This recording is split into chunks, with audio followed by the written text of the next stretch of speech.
मग राहायचं कुठे, खायचं कुठे? खायचं काय, आमच्या शिंदे साहेबांनी जरा आम्हाला हॉटेलला दिलं होतं.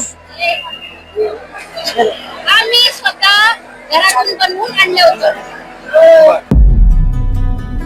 बाबा, मी हा व्हिडिओ पाहिला आणि मनात प्रश्न आला, शिंदे साहेबांमुळेच आता तुम्हाला पुढचे काही दिवस घरी यायला जमणार नाहीये का? यांच्यामुळेच जरांगे आणि मराठा समाज आज मुंबईत आलाय का? बाबा, आपल्या घरी दरवर्षी गणपती बाप्पा बसतो, पण गणपती आणायला तुम्ही कधीच नसता आमच्या सोबत. माझ्या मित्रमैत्रिणींच्या घरी पण गणपती असतो, पण त्यांचे बाबा नेहमी जातात त्यांच्या सोबत. पण तुम्हाला नेहमीच बंदोबस्ताची ड्युटी लागते. तुम्ही काल रात्री उशिरा घरी आलात ना, तेव्हा मला खूप आनंद झाला.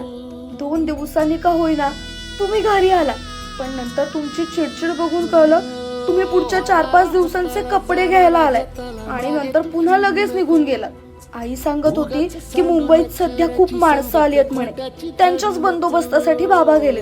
पण बाबा, तुमच्यावर आधीच एवढं कामाचं प्रेशर असताना एवढी माणसं कशी काय आली मुंबईत?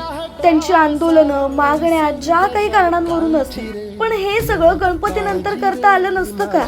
गणपती सारख्या एवढ्या मोठ्या सणाच्या वेळेस सामान्य लोकांना असं वेठीस धरणं कितपत योग्य आहे? गणपतीत पोलिसांवर येणारा ताण दिसत नाही का यांना?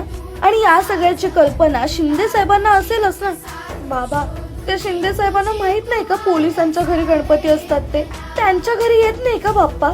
आपण विसर्जनाला दरवर्षी गणपती बाप्पाला बोलतो, पुढच्या वर्षी लवकर या. पण बाबा, मी तुम्हाला आज म्हणते, तुम्ही या वर्षी लवकर या. माझ्या देवा काळजी रे.